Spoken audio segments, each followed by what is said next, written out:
from the Don and Lorena Meyer studio at the University of Nebraska-Lincoln College of Journalism and Mass Communications, this is Nebraska Nightly. Welcome to Nebraska Nightly. I'm Jackie Reese-Rodriguez. And I'm Harmon Johnson. Our top story today, another Big Ten school is telling their international students to be back in the country before January 20th. Tom Waite reports the University of Southern California officials want the students to return before President-elect Trump is sworn in. On the USC campus, an air of uncertainty heading into the holiday break. International students received this letter from the university administration, urging them to return before President-elect Donald Trump is sworn in on January 20th.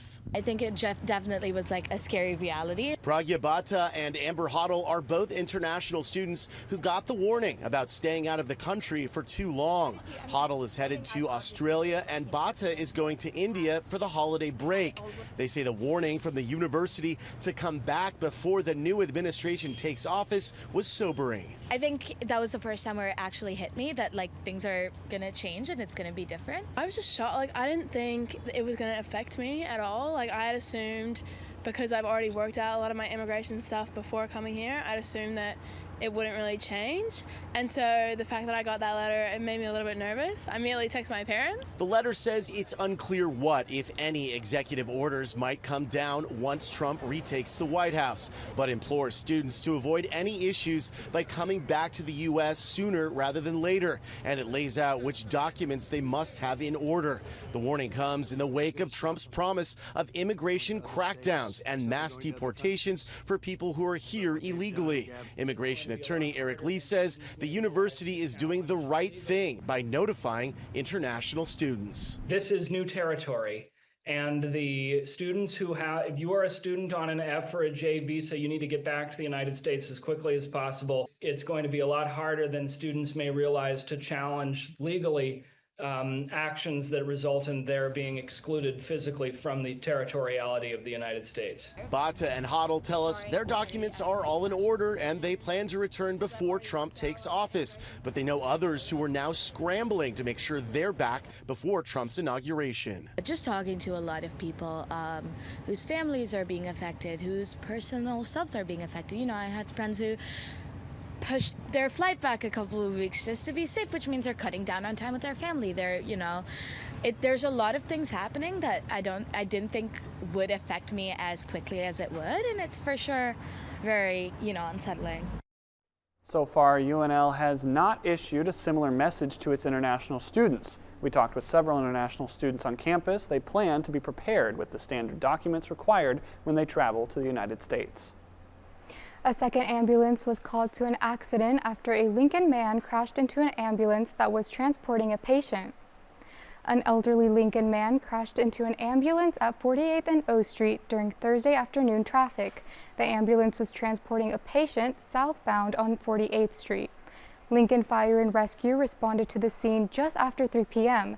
Yesterday, the 85-year-old man in a Toyota RAV4 was driving east on O Street when he hit the right side of the ambulance. Witnesses say the ambulance had a red light but took precautions before going into the intersection. The second ambulance took the patient to the hospital. Police wrote the man a ticket for failure to lead to an emergency vehicle. Congress is feuding over a new farm bill, leaving American farmers without an update on the amount of federal support they will receive. The current farm bill passed in 2018 with its scheduled to expire in 2023. Congress extended the bill until the end of 2024. While Republicans and Democrats agree it's time to update the bill, the two parties have differing ideas on how to pay for it. Republicans want to cut nutrition assistance for the poor, while Democrats refuse to reduce food support for low-income people. With a change in the Senate majority coming in January, Congress is now hoping for another extension before December 31st. Lincoln Public Schools announced the retirement of Superintendent Paul Guzman. He will retire from LPS superintendency at the end of December and from LPS in June of 2025. LPS posted a letter on social media addressed to staff members in the community. In the letter, Guzman wrote an extensive list on his accomplishments, including the development of a new strategic plan for the district, growth in the district's early childhood programs, and more. Guzman will become Superintendent Emeritus starting in January. He will assist district leaders and the school board for consultation and support. The University of Nebraska-Lincoln has a brand new state-of-the-art research lab in Anderson Hall. We unveiled it during Nebraska Nightly's election coverage last month. So Smart Lab is a research facility funded by the Nebraska Initiative. What we do is that we have partnered with a social media aggregation state-of-the-art platform that allows us to listen to public conversations across social media and traditional media. And we're able to gain real-time insights. Listening to social media conversations is important because most of the time we are hearing from traditional media sources, even online, and this sort of listening allows us to listen to the general public, try to understand what their actual insights is. Having such a tool allows researchers to gain insights in real time rather than jumping through pages and pages of information. It provides actual non-biased data and insight, which does not have an opinion. The University of Nebraska-Lincoln Smart Lab stands for Social and Traditional Media Analytics and Research Tools Lab. Is anyone else confused on the weather we're having? I know I've been. I just want to know if it's time to bring out my winter coat yet. Well, meteorologist Dominic Ferrero has more on this week's crazy weather. Dominic? Thank you, Jackie. Well, Harmon, you might want to keep a hold of that winter jacket, especially if you're heading out tonight for the Nebraska volleyball game. Nebraska taking on Florida A&M tonight at the Bob Devaney Sports Center for the first round of NCAA tournament play. As we work our way into the evening here, we'll drop down into the lower 40s. First serve is set for 7 p.m. tonight. Temperature will be 37 degrees once things get rolling at the Bob tonight. Mostly clear skies, winds out of the south between 5 and 10 miles per hour. We'll stay into the upper 30s throughout the match, and as we begin to leave, we'll still be above freezing, but just barely. So if you have any plans for after the match, definitely going to keep a jacket with you as you head out tonight. And you know, we've had much warmer than average temperatures, and that'll stick around for the next couple days, but a change is coming. I'll have the rest of your forecast coming up after the break. Thanks, Dominic. When we return, Trump's new defense secretary is facing an upward battle. A standstill in the Penny Neely case, And gas prices are finally getting lower. The need for blood never stops. And at the Nebraska Community Blood Bank, your blood could help save lives. Right now, only 7% of the population donates blood. But imagine if there were more. We're sitting at below a 7-day level of supply of all blood types across the board. So every blood type is important, and we need all donors of all types to come in and donate right now. At the Nebraska Community Blood Bank, they believe that all types make a strong blood supply.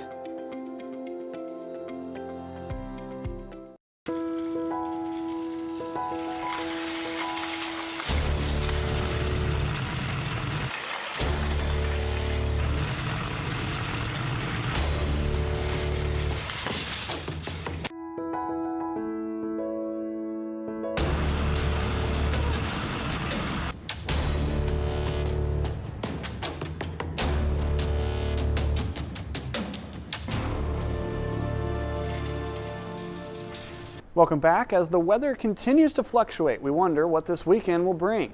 meteorologist Dominic Ferrero has more on what to expect. Dominic?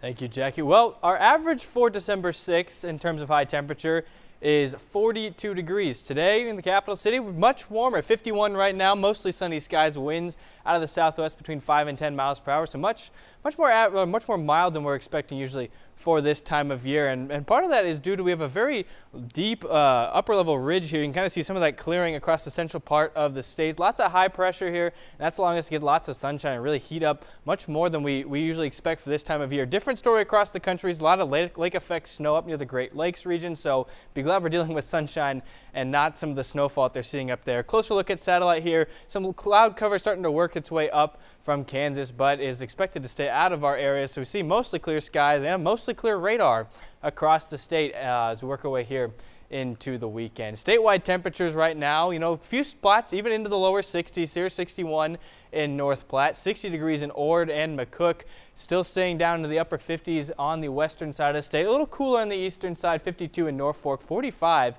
in Omaha right now, and 51 here in the capital city. Now, the U.S. Drought Monitor, we saw a little bit of rain about a week or two ago, but most of the state in some form of drought. This Drought Monitor was released yesterday, and you know, as we work our way into the the winter months here, and some of that liquid precipitation comes harder to find. This will be important as we move into our growing season. Only 2 counties right now across Nebraska's 93 are not in any form of drought, so something to keep an eye on here as we work our way into the rest of the winter. Now, the rest of December here could be seeing some chances, especially on the eastern side of the state, for increased precipitation chances. This is from the National Oceanic and Atmospheric Administration, their 2 to 3 week precipitation outlook, so we could be seeing at least a little more rain here, but don't count on it. These things tend to fluctuate. We could see some lighter rains, but keep an eye on that as we work away. In the next couple of weeks, we could definitely use the rain. Now, your temperatures tonight, mostly clear skies. Lows dropping down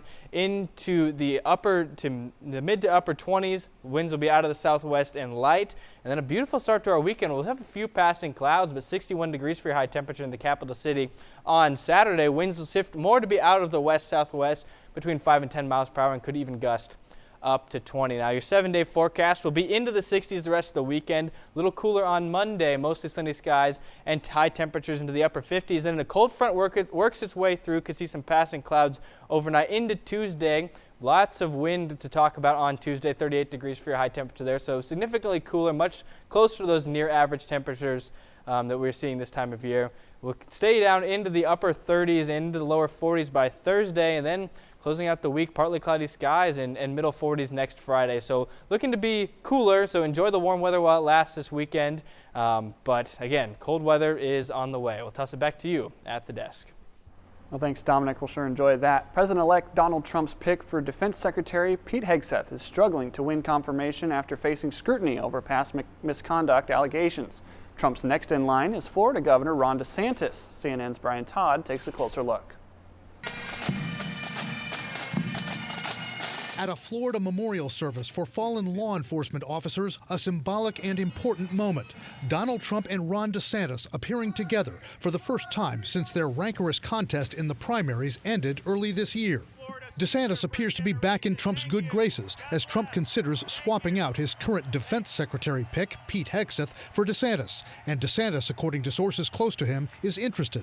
Some people have compared Donald Trump's world to professional wrestling or telenovela or soap opera. You have characters who come in and out, they fight with each other, they reconcile. And that's how the Trump-DeSantis drama has played out. The 46-year-old governor first ingratiated himself with the then president by publicly slamming the Russia probe during Trump's first term, when DeSantis was an obscure congressman. There's not been evidence of collusion with Trump's campaign. When DeSantis ran for governor in 2018, he appealed to Trump's base with a clever campaign ad, reading and playing with his children. Build the wall. Then Mr. Trump said, "You're fired." I love that part. And it really kind of, this bromance between Trump and DeSantis was born. Trump's endorsement of DeSantis' gubernatorial bid, many believe, sealed his victory. No Donald Trump endorsement for Ron DeSantis, almost no way he would have won that Republican primary. When he says that he made Ron DeSantis, that's not an exaggeration. That's a reality. Then came a DeSantis announcement that Trump predictably saw as a betrayal. The fact that DeSantis decided to run against Donald Trump for president really did not endear him to the now president-elect. And you saw how nasty that was for a while. Trump came up with a catchy, insulting nickname for the governor. Ron DeSantis. Did anyone ever hear of DeSantis? The sanctimonious DeSantis.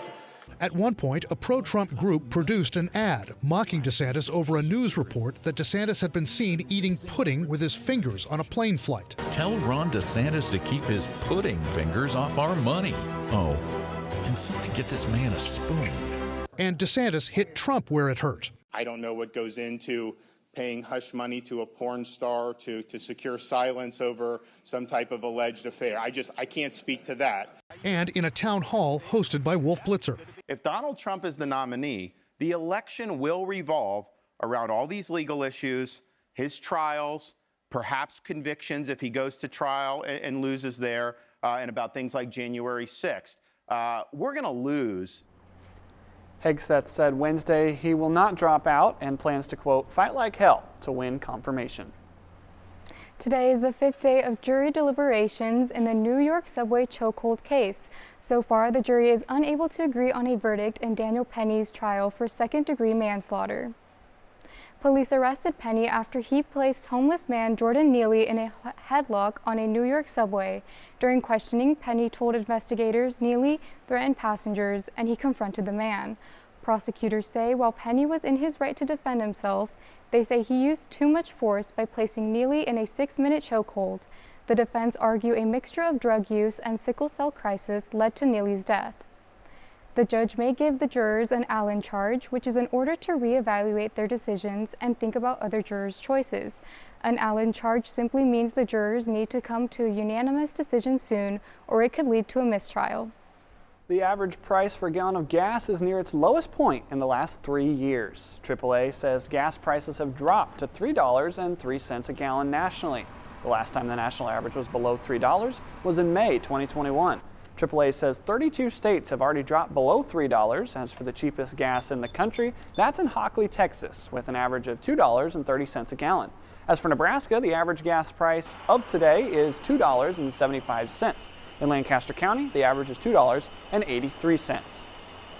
Here's a preview of what to come. Where will the Huskers go bowling? And Husker Volleyball hosts the beginning matches of their next tournament.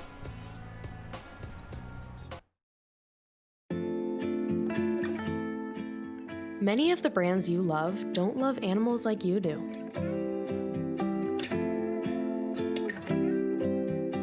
Look at the labels of products you use for a bunny logo signifying they don't lab test on animals.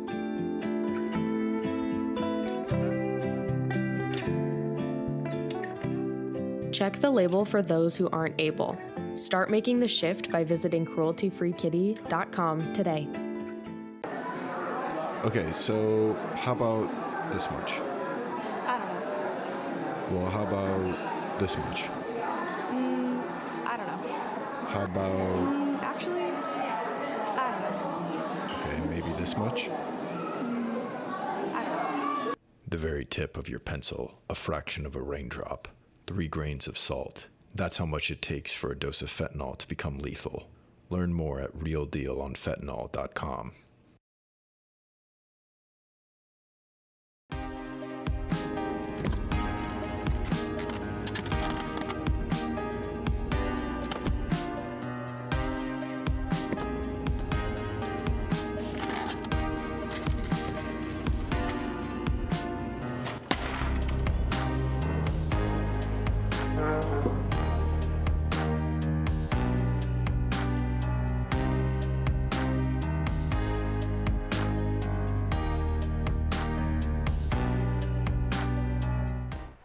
Welcome back. 2 Nebraska teams are competing in postseason games. Harmon Johnson and Jackson Ingvoldstad have a look at Nebraska volleyball and a special bowl projection breakdown. Guys?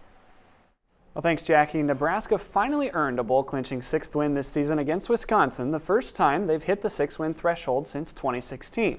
But before we break down where Nebraska football will play their 13th game of the season, Nebraska volleyball is ready to play their 43rd consecutive NCAA volleyball tournament. Nebraska is hosting the first and second rounds of the tournament for the 39th time.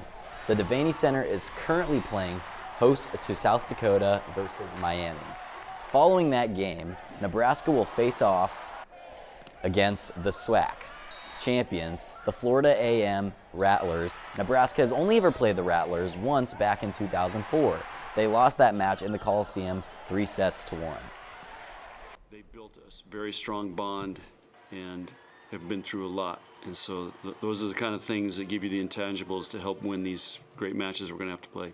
Now it's the finish line, it's the race to the end, and I think it's kind of that switch of like, okay, everything we've done, we just have to find a way to do it for 3 more weeks. And can be seen on ESPN+. Each bowl game matchup will be finalized and announced on Sunday following the College Football Playoff Selection Show. That's right, and the Big Ten has 12 teams eligible for bowl games. However, Washington and USC will hold ties to former Pac-12 bowl games like the Alamo Bowl and Independence Bowl.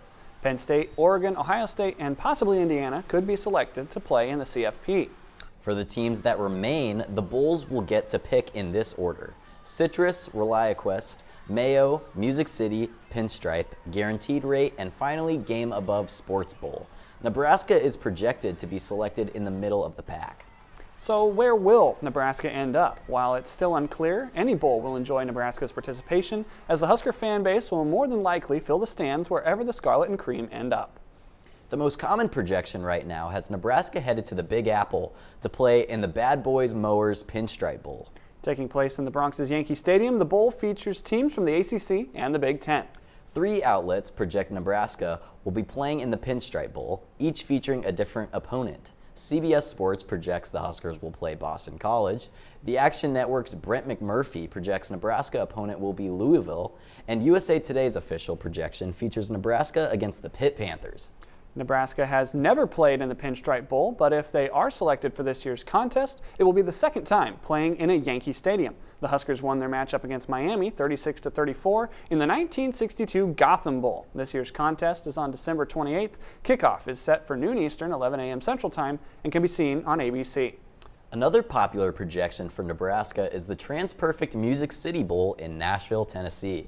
The bowl takes place in the Tennessee Titans Nissan Stadium, just a short walk from downtown Nashville and the Country Music Hall of Fame, and pits the Big Ten against the SEC. Currently, 24/7 Sports projects the Cornhuskers will face off against the LSU Tigers. If so, it will be the 5th time the teams have met in bowl season. Nebraska is a perfect 4-0 in the postseason series. Nebraska has played once in the Music City Bowl back in 2016 against Tennessee.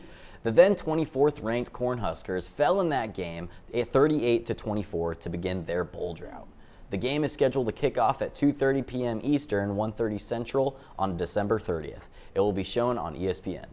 And the final popular projection has Nebraska heading to Charlotte, North Carolina for the Duke's Mayo Bowl. Currently, 2 media outlets have projected the Huskers' appearance in the bowl that has that twang. Both Athlon Sports and ESPN's Mark Schlabach pit the Cornhuskers against the Duke Blue Devils in a Big Ten ACC contest. Nebraska has never appeared in the Duke's Mayo Bowl, nor have the Huskers played Duke in postseason play. The Mayo Bowl is set for a 7:30 p.m. Eastern, 6:30 p.m. Central kickoff on Friday, January 3rd. The game will be shown on ESPN. And of course, the Mayo Bowl has become famous for dousing the winning head coach in a cooler of mayonnaise. Wouldn't that be fun to see Matt Rule served up with a side of fries? Again, bowl information will be released on Sunday following the College Football Playoff Selection Show at 11 a.m. on ESPN.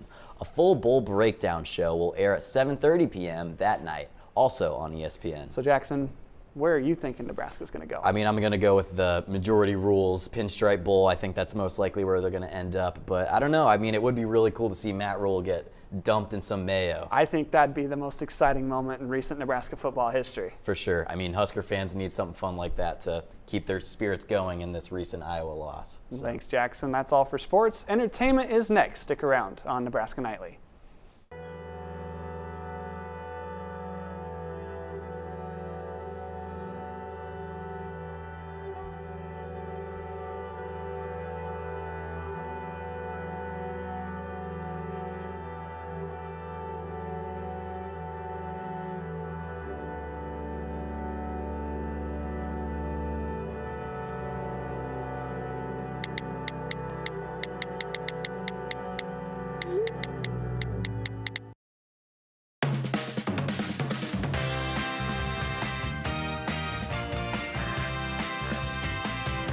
On Nebraska Nightly.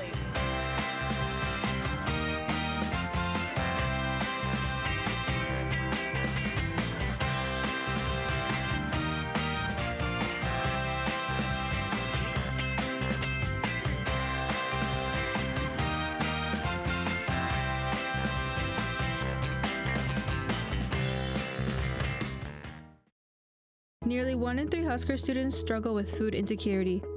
Husker Pantry addresses food insecurity and a welcoming space by providing free food and personal items to UNL students in need.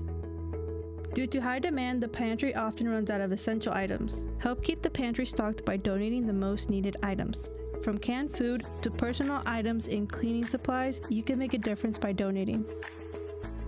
Learn how to donate by visiting pantry.unl.edu. Welcome back. I'm Sophie Farrell here with entertainment. If you're looking for something to do this weekend, here's an idea you can act on. Theatrics Theater Company's second show of the season, Crimes of the Heart, opened last night. This drama by Beth Henley is set in the mid-20th century Mississippi. I joined them during one of their practices earlier this week. The 2024-2025 theatric season is titled Death and Dignity. Director Sarah Shelby and cast member Danny Gibson say theatrics is unique and important for the university. So Theatrics is our student-run theater company. So it's student-run, student-acted, student-directed, student-designed, like completely student-produced. It being an RSO run by students and things like that is super important because it gives the opportunity for a lot of others to like come together and engage in the art when they wouldn't otherwise have the opportunity. I play Lenny McGrath, and she is the eldest McGrath sister. I would say the main premise is the youngest McGrath sister, Babe, has shot her husband, Zachary Buttrell, and so the sisters kind of come back together and have to rehash all of the things that they have lived through in childhood and like early adulthood. Shelby stressed to me the importance that the characters on stage feel human and what the audience can really take away from the play. People should come and see the show because I guarantee you will leave resonating with one of the characters on the stage or one of the characters mentioned. And it will make you just want to live your life like in the present moment, which I think everybody can really use sometimes.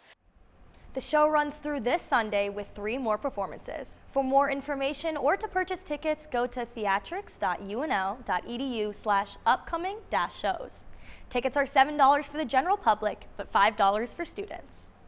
This is quite the weekend for the holiday festivities here in the capital city. Here's how you can get involved. Now in its second year, Roca Mary Farm will run December 6th, 7th, 13th, and 14th from 4 to 9 p.m. For $13 in advance or $16 the day of attending. Enjoy a holiday shopping market with local vendors, be enthralled by live carolers, and get a chance to meet Santa and his reindeer. Additional activities include mini golf and carnival rides, and for an extra $6 with admission, you can walk through a haunted manor with a holiday twist. That's all for entertainment. Back to you guys at the desk.